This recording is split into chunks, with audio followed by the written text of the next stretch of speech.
क्या आप बच्चों और इन्फेंट्स की अच्छी तस्वीरें लेने में मुश्किल का सामना करते हैं? बच्चों की फोटोग्राफी चुनौतीपूर्ण हो सकती है, लेकिन यह बेहद संतोषजनक भी है। तो आप सुंदर बच्चों की तस्वीरें कैसे लेते हैं?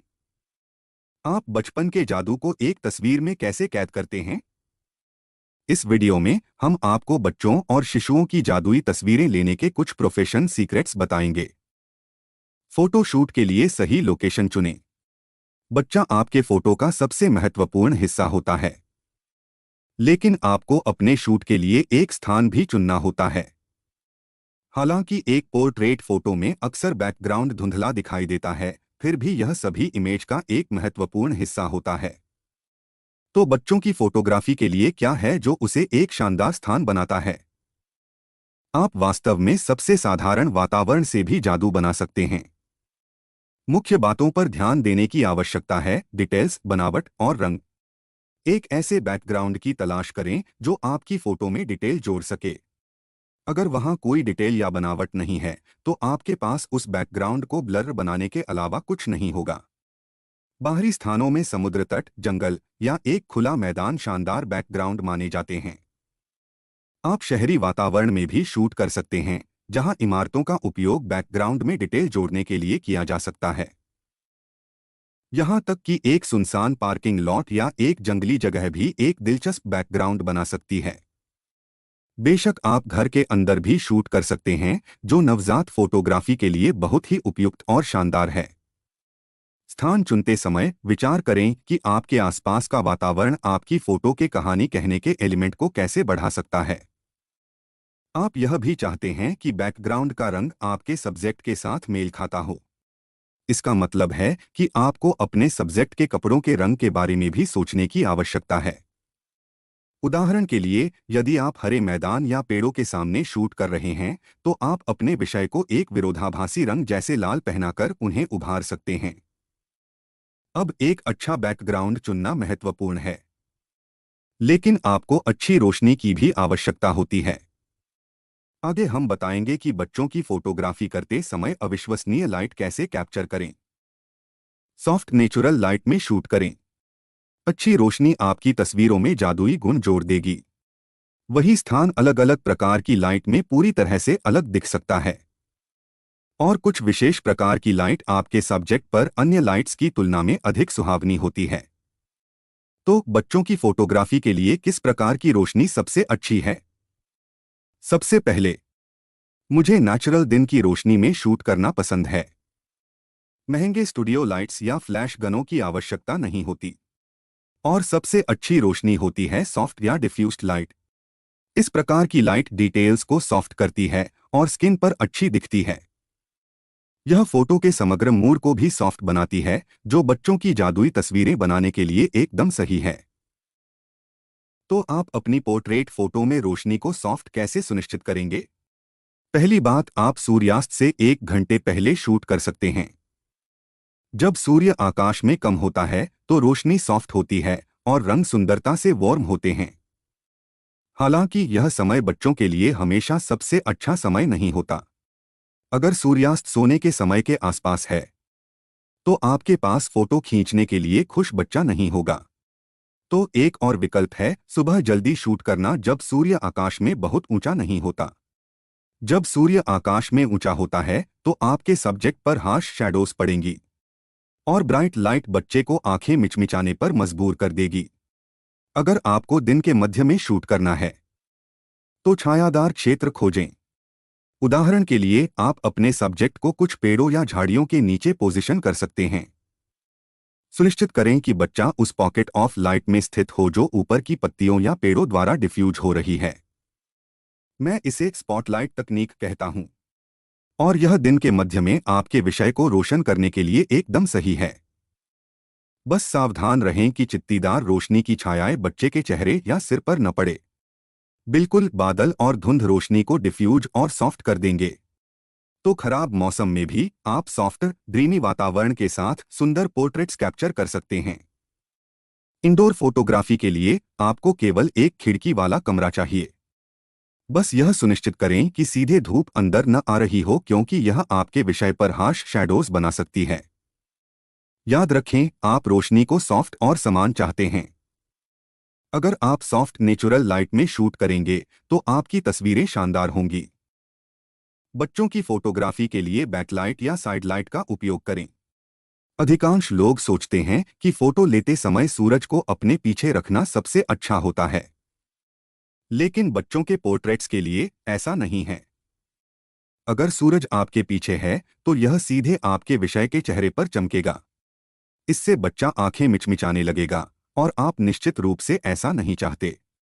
आपके विषय के चेहरे पर तेज रोशनी से त्वचा ओवर एक्सपोज्ड भी हो सकती है। तो आपको अपने विषय के संबंध में रोशनी कहाँ रखनी चाहिए? मुझे अपने विषयों को बैकलाइट करना पसंद है। इसका मतलब है कि रोशनी बच्चे के पीछे से आती है। बैकलाइटिंग से जादुई छवियां बनती हैं, जिसमें आपके विषय के चारों ओर एक शानदार चमक होती है।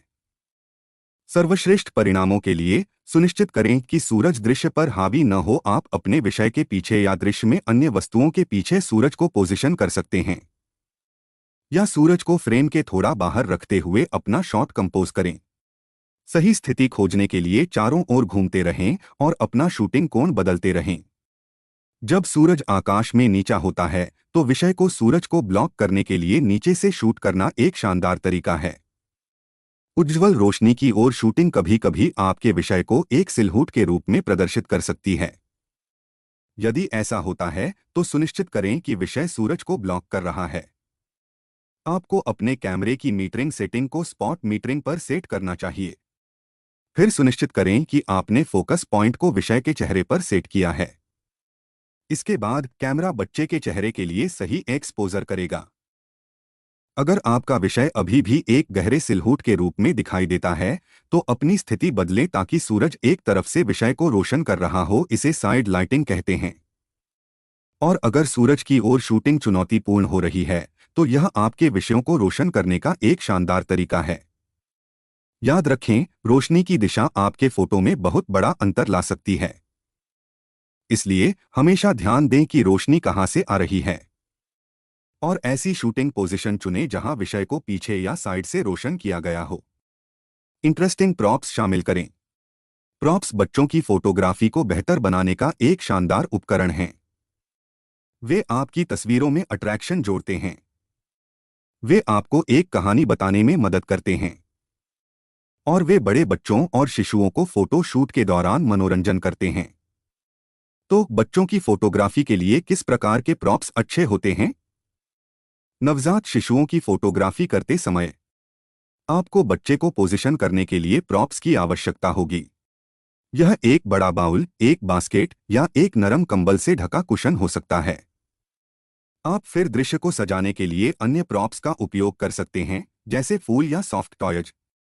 बड़े बच्चों और शिशुओं के लिए आप कई अलग अलग प्रॉप्स का उपयोग कर सकते हैं। बेहतरीन उदाहरणों में खिलौने, टेडी बियर, गुब्बारे, केक, लालटेन और फूल शामिल हैं। प्रॉप्स को संदर्भोपयुक्त रखने की कोशिश करें। उदाहरण के लिए, यदि आप समुद्र तट पर शूट कर रहे हैं तो अपने विषय को खेलने के लिए कुछ बड़े शंख दें। यदि बच्चे का कोई पसंदीदा खिलौना है तो वे उसे प्रॉप के रूप में फोटो में उपयोग करने के लिए ला सकते हैं। शूट के लिए प्रॉप्स चुनते समय रंग के बारे में सोचें और यह फाइनल इमेज में कैसा दिखेगा। वे प्रॉप्स जो फोटो की टोटल कलर थीम में मिलते हैं एकदम सही होते हैं, लेकिन आप प्रॉप्स का उपयोग एक विपरीत रंग जोड़ने के लिए भी कर सकते हैं। याद रखें, प्रॉप्स बहुत सरल हो सकते हैं, लेकिन वे फाइनल इमेज पर बड़ा प्रभाव डाल सकते हैं। तो अपने प्रॉप्स को सावधानी से चुनें और सुनिश्चित करें कि वे फोटो की कहानी में कुछ खास महत्व रखते हों। नेचुरल पोज और एक्सप्रेशंस कैप्चर करें। बच्चों को फोटो के लिए पोज देने के लिए कहना मुश्किल होता है और यह अक्सर आर्टिफिशियल पोज और जबरदस्ती मुस्कान का परिणाम होता है। तो आप वास्तविक बचपन की भावनाओं को दिखाने वाले प्राकृतिक पोज और भावनाओं को कैसे कैप्चर करते हैं? ट्रिक यह है कि अपने सब्जेक्ट से पोज देने या मुस्कुराने के लिए न कहें। इसके बजाय बच्चे को सरल, उत्साहजनक निर्देशों के साथ दिशा देने की कोशिश करें। उनसे धीरे धीरे बात करके उन्हें सहज महसूस कराएं। उन्हें बताएं कि आप साथ में बहुत मजा करने वाले हैं। उनसे सवाल पूछें। उन्हें खेलने के लिए प्रोत्साहित करें। एक बार जब बच्चा सहज महसूस करता है तो वे अधिक स्वाभाविक रूप से घूमना शुरू कर देंगे और आप खेलते समय वास्तविक खुशी और भावनाएं कैप्चर कर पाएंगे। बिल्कुल नवजात फोटोग्राफी के लिए आपको खुद बच्चे को पोज देना होगा। सर्वश्रेष्ठ परिणामों के लिए आप चाहते हैं कि बच्चा सो रहा हो, इससे आपको उनके जन्म के बाद के पहले कुछ हफ्तों की शांति को कैप्चर करने की अनुमति मिलती है। बच्चे को धीरे से एक नरम कंबल पर लिटा दें। उन्हें कर्ल करें, उनके हाथ और पैर दिखाते हुए, या बच्चे को एक कंबल में लपेटें, केवल उनका चेहरा और हाथ दिखाएं। एक अच्छा पोज देने का तरीका यह है कि बच्चे के हाथों को ठुड्डी के नीचे रखें ताकि उनका सिर सहारा मिल सके। एक बार जब बच्चा सही स्थिति में हो तो विभिन्न कोणों से बहुत सारी तस्वीरें लें। इससे आपको एक ही पोज से कई अलग अलग शॉट्स कैप्चर करने की अनुमति मिलती है। उपयुक्त लेंस या फोकल लंबाई चुनें। बच्चों के पोर्ट्रेट फोटोग्राफी के लिए सबसे अच्छा कैमरा लेंस कौन सा है? आपको किस फोकल लंबाई पर शूट करना चाहिए? वास्तव में कोई एकल सर्वश्रेष्ठ लेंस या फोकल लंबाई नहीं है। यह इस बात पर निर्भर करता है कि आप किस प्रकार के शॉट्स कैप्चर करना चाहते हैं। क्या आप अपने विषय के चारों ओर बहुत सारी सीनरी के साथ एक वाइड एंगल शॉट कैप्चर करना चाहते हैं? अगर हाँ, तो 35 mm लेंस या फोकल लंबाई एकदम सही है। 35 mm लेंस उन शॉट्स के लिए भी शानदार है जहां आप अपने विषय को ऊपर से देखना चाहते हैं। क्लोजअप हेडशॉट्स के लिए मेरा पसंदीदा लेंस 85 mm है। यह लेंस आपको क्लोजअप फोटो कैप्चर करने की अनुमति देता है बिना विषय के बहुत करीब आए। दूरी बनाए रखना आपको अधिक प्राकृतिक शॉट्स कैप्चर करने की अनुमति देता है क्योंकि आप बच्चे की जगह में हस्तक्षेप नहीं कर रहे होते हैं। अगर आप और भी दूर से शूट करना चाहते हैं तो आप 100 mm लेंस का भी उपयोग कर सकते हैं। अगर आप इंडोर पोर्ट्रेट्स शूट कर रहे हैं तो 50 mm लेंस एकदम सही है। सबसे शार्प तस्वीरों के लिए मुझे प्राइम लेंस का उपयोग करना पसंद है। लेकिन अगर आपके पास प्राइम लेंस नहीं है तो आप अपने जूम लेंस पर जूम इन या आउट करके फोकल लंबाई बदल सकते हैं। वाइड अपर्चर का उपयोग करके सुंदर ब्लरी बैकग्राउंड कैप्चर करें। आप पोर्ट्रेट फोटो में अक्सर देखे जाने वाले सुंदर ब्लरी बैकग्राउंड को कैसे कैप्चर करते हैं? यह वास्तव में बहुत आसान है। आपको बस वाइड अपर्चर का उपयोग करना है। अपर्चर लेंस में खुलने के आकार को संदर्भित करता है। जितना वाइड अपर्चर होगा, डेप्थ ऑफ फील्ड उतनी ही कम होगी। कम डेप्थ ऑफ फील्ड का मतलब है कि आपकी इमेज का केवल एक छोटा हिस्सा शार्प फोकस में होगा जबकि बाकी धुंधला दिखाई देगा। तो आप अपने कैमरे पर अपर्चर सेटिंग को कैसे बदलते हैं? पहले आपको मोड डायल को या तो अपर्चर प्रायोरिटी मोड ए या एवी या मैनुअल मोड एम पर सेट करना होगा। अगर आप पूर्ण मैनुअल मोड से परिचित नहीं हैं तो मैं अपर्चर प्रायोरिटी मोड का उपयोग करने की सलाह दूंगा। यह मोड आपको अपर्चर मान सेट करने देता है जबकि कैमरा आपके लिए सही शटर स्पीड सेट करता है। फिर थंब व्हील का उपयोग करके अपर्चर को एडजस्ट करें। आप स्क्रीन पर अपर्चर मान बदलते हुए देखेंगे। अपर्चर को एफ स्टॉप में मापा जाता है, इसलिए आप अपनी स्क्रीन पर अपर्चर मान के बगल में अक्षर एफ देख सकते हैं। जितना कम एफ नंबर होगा, अपर्चर उतना ही वाइड होगा। इसलिए कम गहराई की फील्ड के लिए आपको कम एफ नंबर का उपयोग करना होगा। मैं आमतौर पर f1.8 और f2.8 के बीच अपर्चर मान का उपयोग करता हूं। हालांकि ध्यान रखें कि अधिकतम वाइडेस्ट अपर्चर लेंस से लेंस तक भिन्न होता है। अधिकतम अपर्चर न्यूनतम एफ नंबर आमतौर पर लेंस के सामने प्रदर्शित होता है। यदि आपका लेंस f1.8 तक नहीं जाता है तो बस अपने लेंस के लिए उपलब्ध सबसे कम एफ नंबर का उपयोग करें। यदि आप एक नया लेंस खरीद रहे हैं तो इसके अधिकतम अपर्चर की जांच करना सार्थक है। याद रखें, जितना वाइड अपर्चर होगा, जितना कम एफ नंबर बैकग्राउंड उतना ही ब्लरी होगा। इंश्योर करें कि आपका सब्जेक्ट शार्प फोकस में है। जब आप वाइड अपर्चर कम एफ नंबर का उपयोग करते हैं तो आपकी इमेज का केवल एक छोटा हिस्सा शार्प फोकस में होगा। इसलिए यह आवश्यक है कि बच्चा फोकस में हो। अगर आपका फोकस गलत हो जाता है तो बैकग्राउंड फोकस में हो सकता है जबकि बच्चा धुंधला दिखाई दे सकता है। सबसे एक्यूरेट फोकस के लिए मैं सिलेक्टिव फोकस का उपयोग करने की सलाह देता हूं। सिलेक्टिव फोकस आपको फोकस पॉइंट को दृश्य के किसी विशिष्ट भाग में ले जाने की अनुमति देता है। बस एरो बटन का उपयोग करके फोकस पॉइंट को री-एडजस्ट करें। आमतौर पर स्क्रीन पर एक छोटे स्क्वायर द्वारा संकेतित होता है। पोर्ट्रेट फोटोग्राफी में आप सब्जेक्ट के चेहरे पर विशेष रूप से उनकी आंखों पर फोकस करिए। लेकिन क्या होता है अगर आप कई लोगों जैसे भाई बहन या परिवार की फोटोग्राफी कर रहे हैं? आप उन्हें सभी को फोकस में कैसे रखते हैं? ट्रिक यह है कि उन्हें सभी को एक ही फोकल प्लेन में रखें। दूसरे शब्दों में, उन्हें सभी को कैमरे से समान दूरी पर होना चाहिए। यदि सभी को समान दूरी पर रखना संभव नहीं है, तो नियरेस्ट सब्जेक्ट पर फोकस करें। अगर आपका फोकस एक्यूरेट है, तो आपके पोर्ट्रेट सब्जेक्ट पूरी तरह से शार्प होंगे, जबकि बैकग्राउंड सुंदरता से धुंधला दिखाई देगा। चलते हुए विषयों की शार्प तस्वीरें कैप्चर करें। यह एनर्जेटिक और डायनामिक इमेजेस को अमेजिंग बनाता है। बच्चे कभी स्थिर नहीं रहते, इसलिए चलते हुए विषयों की अच्छी तस्वीरें कैप्चर करना चैलेंजिंग हो सकता है। सब्जेक्ट धुंधला दिखाई दे सकता है क्योंकि कैमरा गति को कैप्चर करता है, और यह उस एक्यूरेट मोमेंट को कैप्चर करना कठिन हो सकता है जब सब्जेक्ट पूरी तरह से पोज में होता है। तो चलते हुए सब्जेक्ट्स की अविश्वसनीय तस्वीरें शूट करने का रहस्य क्या है? पहले, आपको यह सुनिश्चित करने की आवश्यकता होगी कि आपका कैमरा तेज शटर स्पीड का उपयोग कर रहा है। तेज शटर स्पीड गति को फ्रीज करती है, जबकि धीमी शटर स्पीड गति को मोशन ब्लर के रूप में कैप्चर करती है। यदि आप मैनुअल मोड में शूटिंग कर रहे हैं, तो शटर स्पीड को सही तरह से एडजस्ट करें। यदि आप अपर्चर प्रायोरिटी मोड में शूटिंग कर रहे हैं, तो कैमरा अपने आप आपके लिए शटर स्पीड सेट कर देता है। हालांकि आप आईएसओ को बढ़ाकर शटर स्पीड को बढ़ा सकते हैं। आईएसओ कैमरा सेंसर की प्रकाश के प्रति संवेदनशीलता को नियंत्रित करता है। आईएसओ बढ़ाने से कैमरा प्रकाश के प्रति अधिक संवेदनशील हो जाता है, और यह कैमरे को तेज शटर स्पीड का उपयोग करने की अनुमति देता है। आईएसओ वैल्यू जितना अधिक होगा, शटर स्पीड उतनी ही तेज होगी। हालांकि ध्यान रखें कि हाई आईएसओ मान आपकी तस्वीर में अनवांटेड ग्रेन ला सकते हैं, इसलिए केवल उतना ही ऊंचा जाएं जितना आपको आवश्यकता हो, और यह देखने के लिए अपनी इमेजेस की जांच करें कि कितना ग्रेन आ रहा है।